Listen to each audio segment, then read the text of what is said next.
Okay, welcome. My name is Jyoti Rosenberg. I'm the founder and CEO of Dover Microsystems.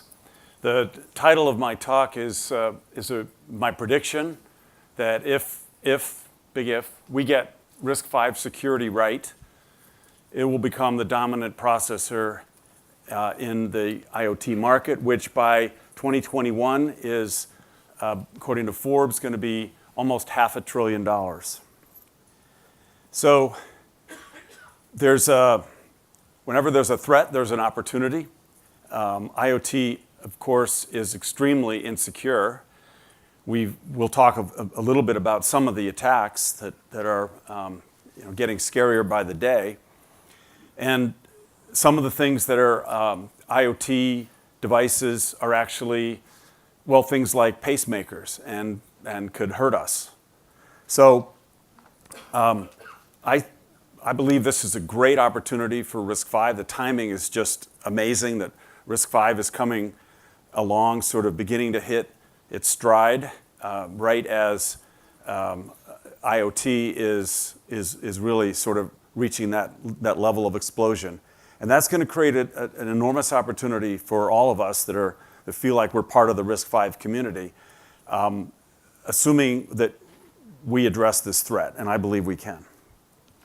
I already said that it's going to be $500 billion, and that's 30 billion devices. Now, part of the problem with 30 billion devices is that you sort of have the weak link of the chain phenomenon. If somebody can get in through a device that's totally unprotected, and that's connected to a network that has access to a lot of valuable things, well, it doesn't matter how good the rest of the network is.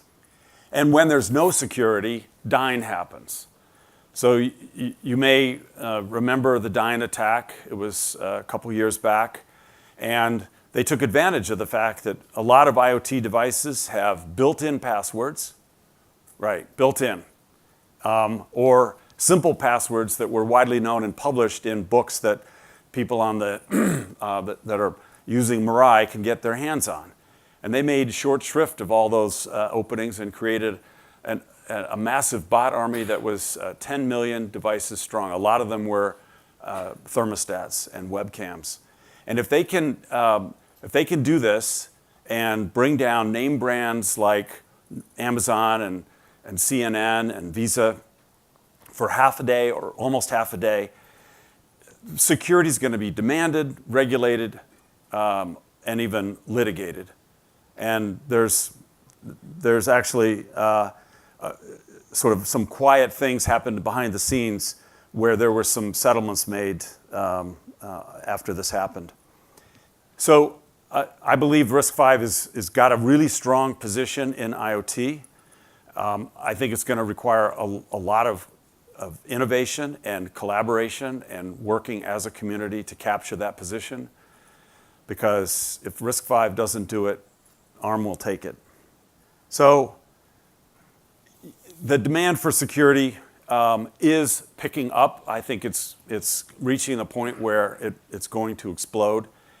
And one of the biggest unmet needs is protecting the processors from being taken over when there's a software vulnerability.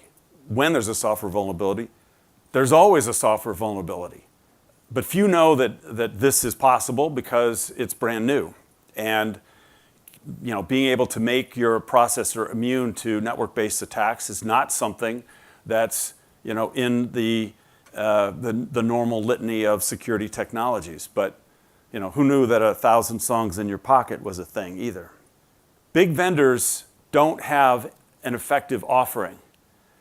I just put Intel up there because they're a big vendor, but they're not really in the IoT space to speak of. So they're not really relevant. And besides, no one but Intel can do the right thing on Intel. ARM goes around saying, and they believe mostly, that trust zone compartmentalization is all you need. It's not. And plus, for all intents and purposes, only ARM can do this to ARM because who can afford an architecture license, which are getting more expensive, actually. But RISC-V is in a great position to respond with a clean new architecture, an expandable ISA, strong community interest in security. There's a very active security working group. And the other thing is that open source communities tend to get security right. You may remember that way back, the encryption algorithms used to be close held and not made public. And they were constantly, flaws were being found in them by mathematicians and various people. And then we switched that around, and when AES encryption was invented, and it was then put out for complete open examination. In AES encryption, only the keys are secret. And since then, it hasn't been breached. And best of all, as I like to say, we all have a free architecture license on RISC-V. Let me talk about the part of the security stack. I know there's a much bigger set, but here are some things we are hearing about and talking about a lot. Compartmentalization. What it's for is to prevent a set of questionable applications or threads from affecting something that you're trying to protect, something that's trusted. And this was motivated by the Android system, where you have one trusted compartment, and in that you put Android operating system and maybe the cell phone operator's operating code, and everything else, the malware and the apps together, are in the other compartment. And this concept, it's been around for decades. It's been in advanced processors and in operating systems for a long time. RISC-V has built-in support for this into the instruction set, and one little startup has taken advantage of that and created a nice little, they call it multi-zone system for RISC-V. And that's Hex-V, if you have seen them around. The second one in the stack I wanted to talk about is communication security. The term you might hear all the time is secure processor. The problem with that is that it implies more than is true. But communication security, security of data in motion, is important and is a pretty well-solved problem. You need strong authentication, you need key management, and you need crypto. And there's commodity hardware and software that is strong in this area. And what it prevents is a man in the middle, either an attack or just espionage between the endpoints.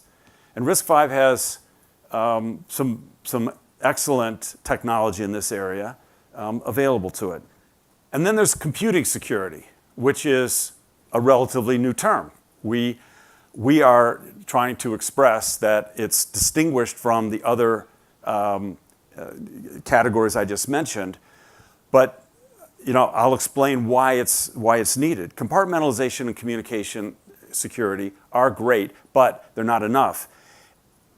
In that trusted compartment where you have a lot of code, we need to remember that when you have a complex piece of software, there are always bugs, and bad guys are really good at finding them. So while the compartmentalization is going to keep the malware in another compartment from overwriting any memory or accessing the memory in this trusted compartment, coming in from below, a network attacker can still take over the entire system by doing a buffer overflow, in fact, in either compartment. Communication security, as I said, it protects between the endpoints, but it doesn't protect the endpoints. And if you're a determined hacker, you really want to get at this data and get it out of the system, you might go and do a buffer overflow attack, take over the origination endpoint, and bypass the encryption routine, or put bad data out. What computing security does is protects both of these, because it's going to stop buffer overflows and the like. And I'm going to show you a little bit about how. I'm going to show you some destructive attacks that all used some form of buffer overflow. So Bourne is an attack against the Bluetooth stack and enables the attacker to get into the system, get into the network that it's attached to. It used stack smash, which is a type of buffer overflow, and then injected code to do that. I mentioned the Dyn attack. There was one more recently that was the largest DDoS attack in history, 1.3 terabits per second, and did shut GitHub down, but they were able to marshal all of the resources of Akamai to fight back. A little bit older, I'm sure you've heard of Heartbleed. It affected 2/3 of the servers on the internet. It was a bug that was introduced by accident into the SSL code, and you could basically you would say you wanted, send me back something, except what you were allowed to say was unlimited, and so it would just comply and send you back megabytes of stuff, which might contain things that had been, things that were private keys, decrypted things. And Eternal Blue, last one, is one that was the core of these three attacks was something stolen from the NSA, pretty sophisticated attack mechanism, and it led to North Korea's WannaCry and two other forms of ransomware. And by the way, WannaCry netted $1 billion in last year, and I don't know if you've been ransomed by it, but they have a 1-800 number now. They have a service desk if you need to understand how to pay in Bitcoins and then how to unlock your disk. So really good customer service, probably. So let me dig in a little bit deeper now to computing security. So it is about protecting the computing engine, the processor, from being overtaken by cyber attacks that arrive via network. And then they'll exploit the vulnerabilities that are in the code, and they'll take control of the processor.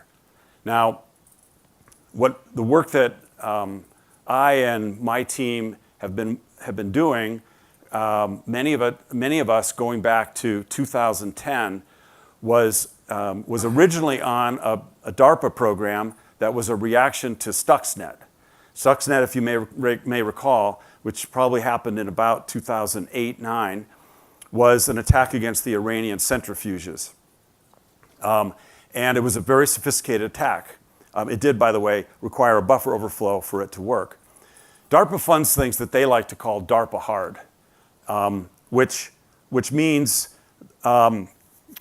something that no one else can or will do, and maybe many people think is impossible.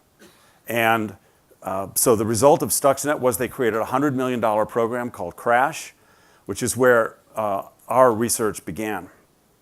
And we and the people at DARPA and on the program recognized that there was this huge gap in the security offerings, and that industry was really structurally unable to deal with it, because at first they thought it might require every piece of software having to be rewritten. So we went about it with a completely clean slate to try to figure it out. And I just did want to point out, I've been alluding to this, that this is sort of something I call a dirty little secret. So Steve McConnell wrote this book called Code Complete quite a few years ago, and pointed out that in his surveys, there are 15 to 50 bugs per 1,000 lines of source code. And he's been checking that number ever since then for about 15 years, and it's still the same.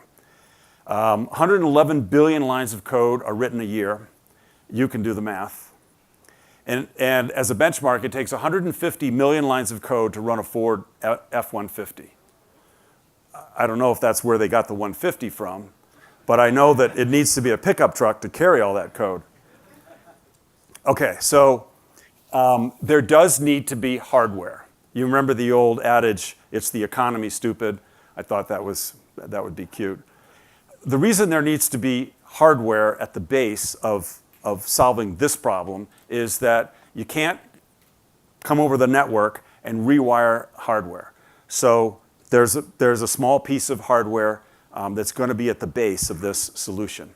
We don't believe that the entire solution should be cast in silicon and therefore quite brittle.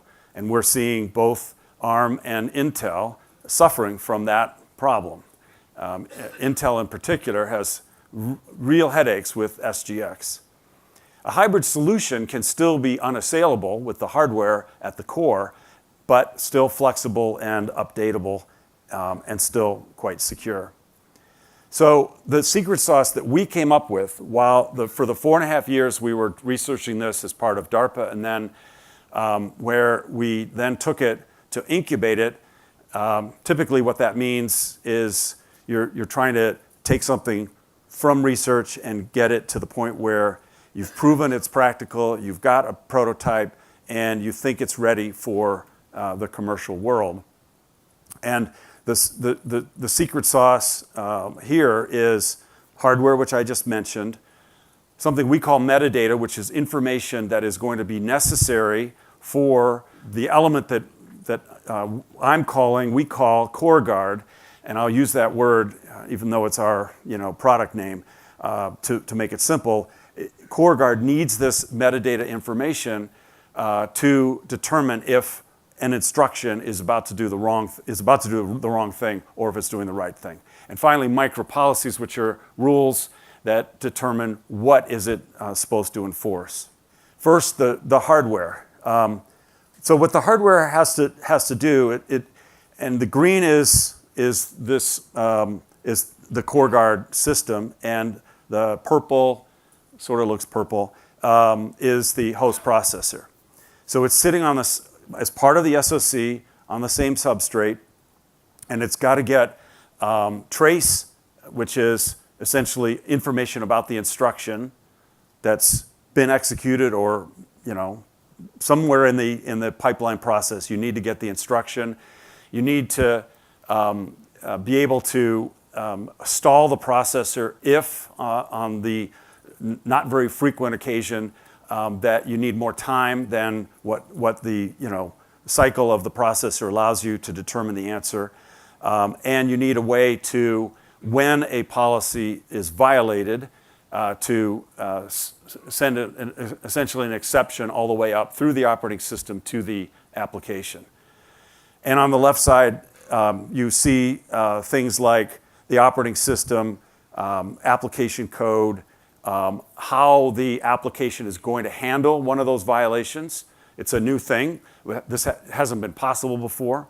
And then in the green, under memory that's only accessible to the core guard hardware, is metadata and the micro policies, which I'm going to talk about now. Metadata is the knowledge we need to make the right determination. And there are two types. There's static, so there's information you're going to need to be able to determine if it's doing the right thing or the wrong thing. So the first type is static information that was like in the compiler. So the call graph, A calls B calls C. When C returns, it better be to B and not somewhere else. That's a common type of attack. And then there's dynamic, which is inside of malloc, you know exactly where the buffer starts and ends. But as soon as malloc returns, all you get is a pointer to the beginning of the buffer. So we've figured out a way to instrument the internals of malloc so that we get that information. And then there's micro policies. There's some that are cybersecurity.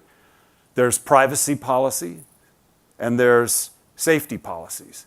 Because the little piece of hardware doesn't actually know anything about security. It knows policies and it knows metadata and how to make a decision. So I'm just going to show you one example of this a little bit deeper. So here's little fragments of code that call malloc 3 times and create 3 little buffers. One's 2 bytes long, 5, and 3. And the memory on the right is what you expect in today's memory. It's just all looks the same. Can't tell where one buffer ends and one begins. So by the instrumentation of malloc, we get this information, and we like to think of it as colors. So we color this with this metadata, and the same color is for each buffer is applied to the pointer. And so a rule to enforce that buffers are not overflowed is very simple. It basically, okay, this is a store instruction, and everything on the left side of the arrow is what we're evaluating, and on the right side of the arrow is if the result is good, what do we want to do?